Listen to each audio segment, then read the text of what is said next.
ಶಿವಾಯ. ಓಂ ನಮಃ ಶಿವಾಯ. ಓಂ ನಮಃ ಶಿವಾಯ. ಓಂ ನಮಃ ಶಿವಾಯ. ಓಂ ನಮಃ ಶಿವಾಯ. ಓಂ ನಮಃ ಶಿವಾಯ.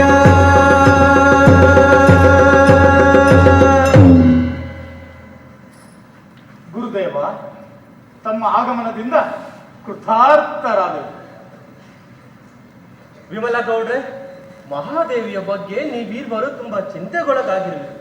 ನಿಮ್ಮ ಈ ದುಗುಡವನ್ನು ಪರಿಹರಿಸಲೆಂದೇ ಬಂದೆನು. ಗುರುದೇವ, ನೀವು ಇವಳಿಗೆ ದೀಕ್ಷೆ ಕೊಟ್ಟಂದಿನಿಂದ ಇವಳು ಈ ಪ್ರಪಂಚದಿಂದಲೇ ಬೇರೆಯಾಗಿದ್ದಾಳೆ. ಯಾವಾಗಲೂ ಶರಣಸತಿ ಲಿಂಗಪತಿ ಚೆನ್ನಮಲ್ಲಿಕಾರ್ಜುನನೇ ಎನ್ನ ಗಂಡನೆಂದು ಬಡಬಡಿಸುತ್ತಿರುತ್ತಾಳೆ. ತಾಯಿ, ದೈವನ್ಮಾದವೇ ಅಂತಹುದು. ಇದಕ್ಕೆ ಗಾಬರಿ ಏಕೆ? ಎಲ್ಲವೂ ತಾನಾಗಿಯೇ ಸರಿ ಹೋಗುತ್ತದೆ. ಲೋಕದ ಹೆಣ್ಣೆಂದು ನಿಮ್ಮ ಮಗಳನ್ನು ಭಾವಿಸಬೇಡಿ. ಸ್ತ್ರೀ ಕುಲದ ಸ್ವಾತಂತ್ರ್ಯವನ್ನು ಎತ್ತಿ ಹಿಡಿಯಲು ಬಂದ ಸಾಕ್ಷಾತ್ ಮಹಾದೇವಿ ಎಂದು ತಿಳಿಯಿರಿ. ಕಾರಣೀಕಳಿವಳು. ನೀವು ತಂದೆ ತಾಯಿಗಳೆಂಬುದು ನಿಮಿತ್ತ ಮಾತ್ರ. ನಿತ್ಯವೆನ್ನ ಮನೆಗೆ ನಡೆದು ಬಂದಿತ್ತು, ಮುಕ್ತಿಯನ್ನೇ ಮನೆಗೆ ನಡೆದು ಬಂದಿತ್ತು. ಜಯ ಜಯ ಗುರುವೇ ನಮಃ, ಪರಮ ಗುರುವೇ ನಮೋ ನಮಃ. ಚನ್ನಮಲ್ಲಿಕಾರ್ಜುನನ ತಂದೆನಿಗೆ ತೋರಿಕೊಟ್ಟ ಗುರುವೇ ನಮೋ ನಮಃ. ಇನ್ನು ನಿಮ್ಮ ಮಗಳ ಚಿಂತೆಯನ್ನು ಬಿಡಿ. ಮಹಾದೇವಿ, ಲೋಕದೊಳಗಿದ್ದು ಲೋಕವ ಹಿಂಗದಂತಿರಬೇಕು ಮಗಳೇ. ಅಪ್ಪಣೆ ಗುರುದೇವ. ನಾನಿನ್ನು ಬರುತ್ತೇನೆ.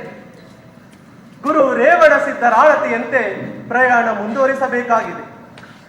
ಎಲ್ಲೆಲ್ಲೂ ಧರ್ಮ ಮತ್ತು ದೇವರುಗಳ ದುರುಪಯೋಗವಾಗುತ್ತಿದೆ. ಜನರನ್ನು ಅಜ್ಞಾನದಲ್ಲಿಟ್ಟು ಅದರ ದುರುಪಯೋಗದಿಂದ ಸಮಾಜದ ಮುಖಂಡರು ತಮ್ಮ ಸ್ವಾರ್ಥತೆಯನ್ನು ಬೆಳೆಸಿಕೊಳ್ಳುತ್ತಿದ್ದಾರೆ. ಇದನ್ನೆಲ್ಲ ತಪ್ಪಿಸಿ ಜನತೆಯಲ್ಲಿ ವಿಚಾರದ ಬೀಜವನ್ನು ಬಿತ್ತಬೇಕಾಗಿದೆ. ಹೋರಾಟದ ಶಕ್ತಿಯನ್ನು ಸಂಘಟಿಸಬೇಕಾಗಿದೆ. ಇಲ್ಲಿಂದ ದ್ವಾರಸಮುದ್ರದತ್ತ ನಮ್ಮ ಪ್ರಯಾಣ. ನಿಜ ಗುರುದೇವ, ಈ ಪೂಜಾರಿ ಪುರೋಹಿತರುಗಳ ಕಾಟ ಎಲ್ಲೆಲ್ಲೂ ಇದ್ದಿದ್ದೆ. ಇದು ನಮ್ಮೂರಲ್ಲೂ ತಪ್ಪಿದ್ದಲ್ಲ. ಹೌದು, ಇದೆಲ್ಲವನ್ನು ತಪ್ಪಿಸಲು ಹೋರಾಟ ಅನಿವಾರ್ಯ. ನಾನಿನ್ನು ಬರುತ್ತೇನೆ. ಶುಭವಾಗಲಿ. ಓಂ ನಮಃ ಶಿವಾಯ. ಓಂ ನಮಃ ಶಿವಾಯ. ಓಂ ನಮಃ ಶಿವಾಯ.